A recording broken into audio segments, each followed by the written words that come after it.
padroeira de um povo a lutar, a gente mineira te quer exaltar, não só lá na serra. Amado irmão, amada irmã, saúde e paz com apreço. Conceda-nos, Deus, a graça por estarmos aqui, por graça dele, ao redor da amada Mãe Maria.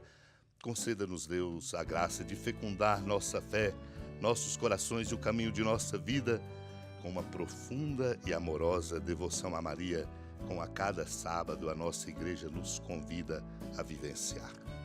E assim podermos proclamar a palavra, luz para nosso caminho e lâmpada para nossos pés. Lembro aqui dos sermões de Santo Agostinho, quando ele diz: é perigoso ter que ensinar aos outros. Ser discípulo, pelo contrário, que segurança. Estamos menos expostos escutando a palavra de Deus do que pregando-a. Aquele que escuta permanece na paz e se alegra ao ouvir a voz do esposo. Santo Agostinho então comenta: vede se não temos razão de preocupar-nos quando a Escritura nos diz: irmãos, não querais todos ser doutores, porque todos cometemos muitas faltas. Lembrando São Tiago. Quem não estremeceria ouvindo o apóstolo Tiago dizer todos? E o que diz em seguida: aquele que não peca em palavras, este é um homem perfeito. Quem ousaria julgar-se perfeito? Aquele que escuta não peca em palavras, mas aquele que fala, mesmo que não, porque o que é difícil receia e teme enganar-se. É preciso, pois, não somente escutar aqueles que falam, mas ter pena deles, diz Santo Agostinho, porque não falam sem temer. Naquele tempo, Jesus falou aos discípulos e às multidões. Os mestres da lei e os fariseus têm autoridade para interpretar a lei de Moisés. Por isso deveis fazer e observar tudo o que eles dizem, mas não imiteis suas ações, pois eles falam e não praticam. Amarram pesados fardos e os colocam nos ombros dos outros, mas eles mesmos não estão dispostos a movê-los nem sequer com um dedo. Fazem todas as suas ações só para serem vistos pelos outros. Eles usam faixas largas com trechos da Escritura na testa e nos braços, e põem na roupa longas franjas.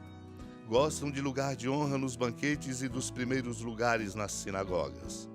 Gostam de ser cumprimentados nas praças públicas e de serem chamados de mestre.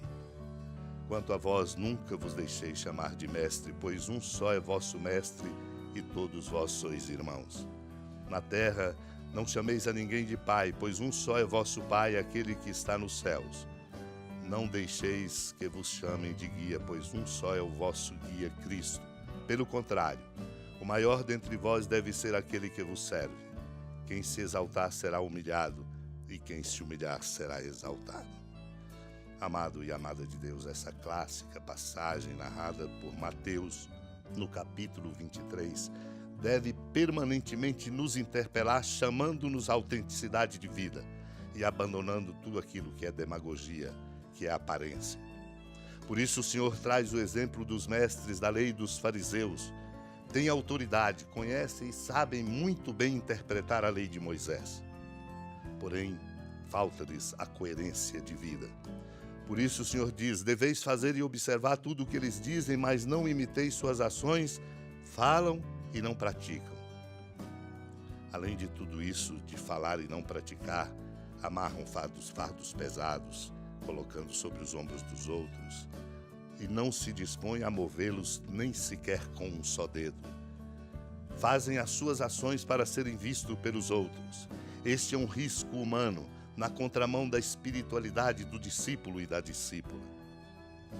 Muitas vezes usamos e corremos esse risco roupas, faixas, e assim como eles, na testa e nos braços, colocando-se de modo a chamar a atenção colocando-se nos lugares de honra, nos banquetes. Há uma verdadeira disputa forte no tecido social e cultural da nossa sociedade. querem cumprimentos, reconhecimento. O Senhor nos adverte, dizendo: não vos deixeis chamar de mestre, somos todos irmãos, e a ninguém chameis de pai, pois o vosso Pai é o único, aquele que está nos céus. Somos chamados, portanto, a não nos pensarmos como guias, mas como discípulos de Cristo, porque o que deve valer para nós é: dentre vós deve ser o maior aquele que serve, porque quem se exalta será humilhado e quem se humilha será exaltado. Somos, portanto, irmãos e irmãs, precisados da graça que nos reconcilia com Deus e conosco mesmo. E aqui lembro Santo Ambrósio, comentando os Salmos, quando diz: se Cristo reconciliou o mundo com Deus, então não necessitava ele de reconciliação. Somos nós que necessitamos de reconciliação, da graça que nos transforma. Por qual pecado seu Cristo expiaria se não aconteceu pecado algum? O Filho liberta, o servo é réu. Logo, livre de tudo, não tem ele de dar o preço da redenção de sua alma. O preço de seu sangue pode derramar-se pelo universo para redimir o pecado de todos nós. A fonte desta graça nos venha, para que nós possamos, tocados por ela, caminhar na direção do verdadeiro amor. Unidos à Mãe Maria, supliquemos esta graça de nossa reconciliação. Senhora da piedade, Mãe Virgem do Cristo Deus.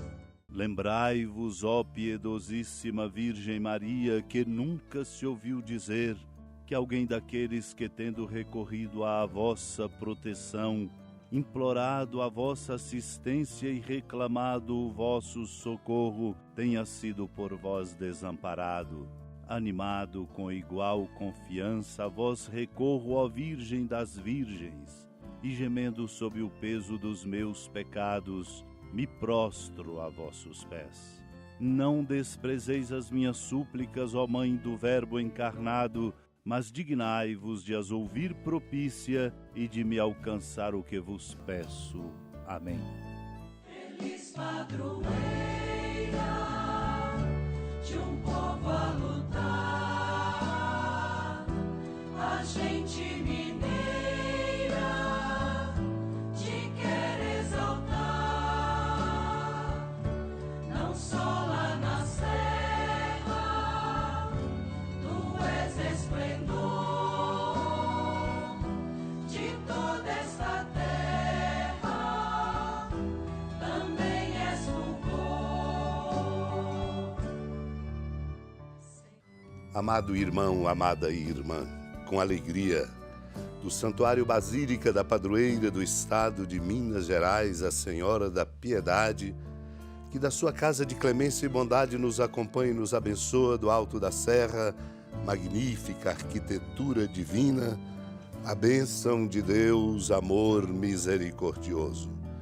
Pai, Filho e Espírito Santo, desça sobre sua família, proteja sua casa, sustente sua vida, fecunde o caminho missionário de nossa igreja e nos encha de sabedoria e permaneça conosco para sempre. Amém.